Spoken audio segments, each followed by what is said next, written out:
Just finished your back routine, your leg routine, getting ready to turn your client over. So the first thing I'm going to do is remove my bolster. So, get that out of the way, but I'm going to keep it handy because I'm going to use it again, of course. Now, there's different ways to do this. You guys have been experimenting a little bit with this, but as far as how to hold the sheets while they turn over. Some people will grab over here and just hold here while you're leaning on the side that you're standing on so that the sheets don't go with them. That is one way to do it. I typically do it from here, and I'll say, okay, Savannah, when you're ready, let's turn over and slide down towards your feet. And I'm leaning on the table. There you are. So I was leaning on the table here, same thing, so that the sheets didn't go with her. But I'm holding just up here. And the idea behind that, too, is you're still kind of hiding behind so you can't see anything. And at the same time, I always look away. I always turn my head the other direction, just in case. And then as I'm setting the sheet back down, I'm kind of waiting until they've stopped moving around. Sometimes they're adjusting their hair or a hair clip or something. And then place it down so that I can actually see. If their hands are up here and then I'm placing it down, I run the risk of exposing anything. So I kind of wait until they're settled, they've got their hands down, and then I lay the drape back down. All right, so I'm going to put the bolster back in. So there's no reason to do rocking or anything like that. Once they're turned face up, you're going to replace the bolster. Is that comfortable? Okay. Okay, and we're ready for our anterior leg routine. So when I'm working with a blanket, I always want to move this separately from the sheet. So I'm going to start by just getting that out of the way, but I'm only going to expose the one leg. And typically we want to keep our client warm, and it adds an extra, kind of layer to our drape anyway. But I know that I'm going to be working her leg all the way up to the ASIS, which is the anterior superior iliac crest, or iliac spine. So I want to make sure that the blanket is plenty out of the way. Okay, and then I'm going to do my drape. Now the first thing that I notice is that her leg is kind of in the middle of the table, and again, same thing when they were in the prone position. If the leg is too far onto the table and not closer to you, not only are you leaning over, it throws your whole body mechanics. You're kind of losing your center of gravity. So oh my God, they really I know. I was outside for a few minutes and I'm like, oh wow. All right, so the same thing. I'm going to expose her up to just below the knee, just so that I'm grabbing and not slipping my hands underneath the covers. But I'm able to grab her leg. She knows what I'm doing, and then I'm moving her. And you always want her as close as possible to the side of the table. And again, that's for your body mechanics. You will find that some clients might fight you a little bit on this, and if that's okay, or they try to help you and they literally bend their leg to, help with the process. What I usually do is when I lift, if they're trying to help me, I kind of lift, and when they're done, kind of trying to help you, then I move it.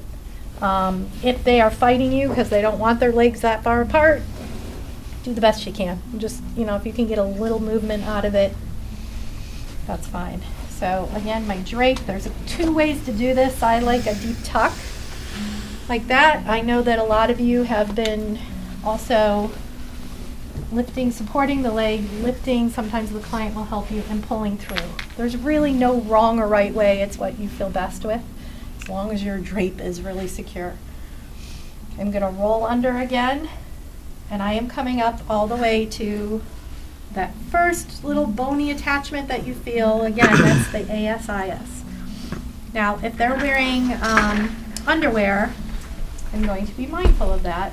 And I'm actually going to tuck the sheet just like we did posteriorly. I'm going to try to get it up as high as I can. And same thing, I'm going to just do my nice tight tuck. We've already practiced this, but now's the time to fine tune it. All right, So, who's reading? You're reading. All right.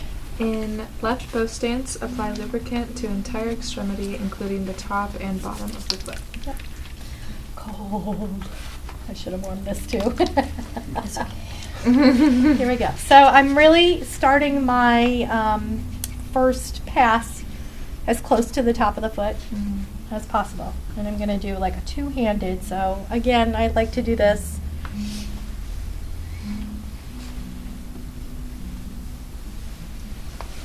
Okay, and then you go into two-hand effleurage 3 times. So in left bow stance, take stroke from top of the foot up to the extremity, being mindful of pressure over the knee. Over the knee. Lighter Right. on the return and ending on the bottom of the foot.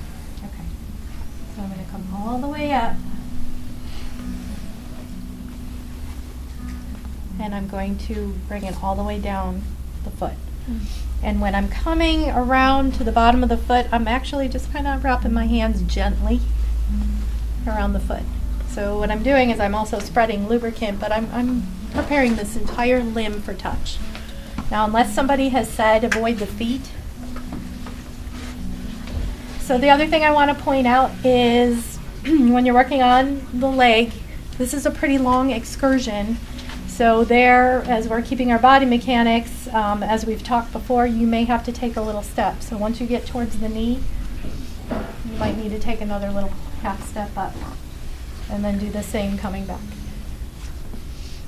Okay. And then the alternate hand effleurage 3 times. Right. To the feet, a total of 6 strokes per hand. This is a 2-part technique, hand pulling rope. Yep. Okay. So now we're doing like an alternate hand effleurage. So imagine that their foot is like a thick rope and I'm running one hand at a time over it. So I'm getting the medial side of the foot and then the lateral side of the foot. And I'm just alternating back and forth, but my fingers are wrapped around on the bottom. I'm not using, raking fingers. I'm just letting my hands glide. And again, this is an effleurage. So we do this technically 3 strokes per hand, so a total of 6. So you can count 1, 2, 3, 4, 5, 6. Okay. Then ironing effleurage 3 times to plantar surface of foot from ball to heel, utilizing the flat part of the fist, no knuckles. Exactly. Okay, so this is different for us this time. So we're going to make kind of a fist, but not a tight fist. But we're going to allow a little room in our movement here, or in our hand, so that our fingers can kind of absorb the shock. But I'm using this part of my hand, and I'm doing an ironing effleurage. So I am literally going straight into her foot like this, and I'm supporting. So in other words, I'm pressing into my own hand with her foot in between. Let's put it that way. So as you can see, my foot is stable, or my hand is stabilizing her foot, and then I am running. I don't want to use this part of my knuckles. I'm using the flat part of my knuckles, so to speak, or my hands. So I'm going to do that 3 times. And it may feel kind of awkward at first, but you guys will get the right positioning. All right. Okay. Then thumb effleurage 3 times, 3 lines with thumb pad to plantar surface of foot, medial to lateral. Right. While performing 3 lines, use ischemic, is that how you say it? Ischemic. Ischemic Yep. compression on any top bands or trigger points. Yep. Use thumbs supported by fist. Once skill has been mastered, then may switch to forearm or elbow. Right. Hold each point 8 to 12 seconds, then while maintaining the same level of pressure, perform circular friction 6 to 9 times slowly, lining up with each circle. Okay, so that's like anywhere else where we did a raking effleurage with our thumb. So I'm going to start, kind of in the vicinity of the ball of the foot, and I always want to start on the medial side of the foot, so the inside edge. And I'm going to use my thumb just to run down till I start hitting the heel area. That's usually my stopping point. You can go a little further. Sometimes it's tender on some people. Then I'm going to do my next line right down the middle. I didn't even ask if your feet are ticklish. They are, but I'm working. Okay. So you may get a client. I'm one of those. I can't have anybody touch my feet. I hate when people touch me. So with that, a little bit firmer. If you have somebody whose feet are ticklish, I mean, obviously you're not doing this, but a little bit firmer handwork is going to be appropriate. However, not too firm because the feet can be sensitive or sore. And unless you're doing a neuromuscular treatment, you're doing a Swedish, yeah, we're going to work some stuff out, but you're not there to, you know, give full force and dig in. So I'm doing my 3 passes with my thumb. There's different ways that you can do this. You can kind of support your thumb by making a fist and then just running down. Or I like to kind of help, you know, wrap. And again, I'm being mindful of my body mechanics, so I may have to widen my stance a little bit. Last semester we had to get on our knee to do that. Did you? Doesn't matter. If your table is pretty low, you can do it that way. You could do either of those. You could do either.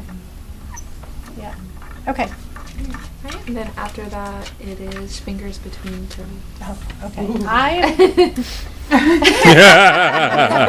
And I'm not going to do that because I have some fat fingers. And so if you have really skinny, like if Tori's still in the room, she could show you that she has skinnier fingers. But what you would be doing, I'm not going to actually do it, but you're going to come from the bottom and actually thread your fingers. There we she go. is. You want to show? My fingers aren't going into her toes, and she might actually. That's not what she just has to have. So are you basically saying like your fingers are becoming like Technically, yeah, is you're her favorite. threading in This between is the toes. Did you get ready? Yeah. Does she live there? Yeah. Yeah. Do that on camera? Yep. I don't know. I don't think you were in the camera now. The frame. Three. Yeah, so 3 with the fist. You showed that part? 3 with the thumb. We're on to the fingers in between the toes. Oh, so you do good. She goes down on her knee. Not For for proper much body longer. mechanics. You can. For us old people, it's hard to get up. Sad. So I just do my stance and adjust my height.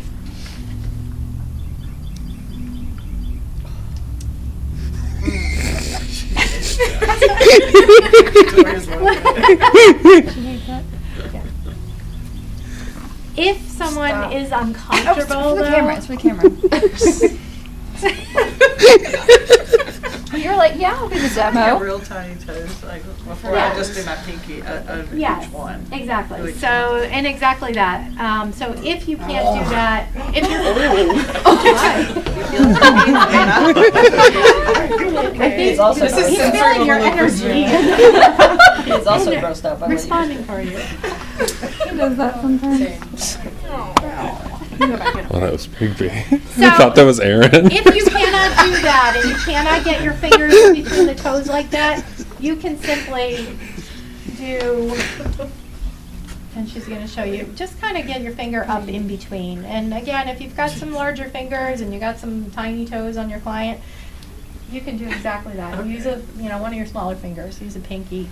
And use the outside hand. Yeah. Because your pointer finger is bigger than your pinky, and it's a bigger space. Right. So when you put like all in, are you like literally moving them all back and forth, or are you like? So you just Yeah. Just kind of glide Okay, in. so kind of like like slide in. okay, and then just hold it there. So you're kind of gripping all the Okay, toes I between your see. Sorry, I can fingers. only see one Okay. side. Yeah. Come around this side. Come take a look. Because it does look different from here. From this point of Other view. classes have called it the jellyfish because it's like a look at that movement. Okay. It's like That would be me too. there you go. The claw works too. Yeah. I'm ready. So there you go. Okay. Period. So- ought be doing me. Period. Yeah. It's the end of the T, right? Period. So definitely practice both ways. Try to do it that way. Crying. Sliding your fingers in. Some people's toes are really tight as well, and they need that. It's actually a cool thing in yoga that we do as well.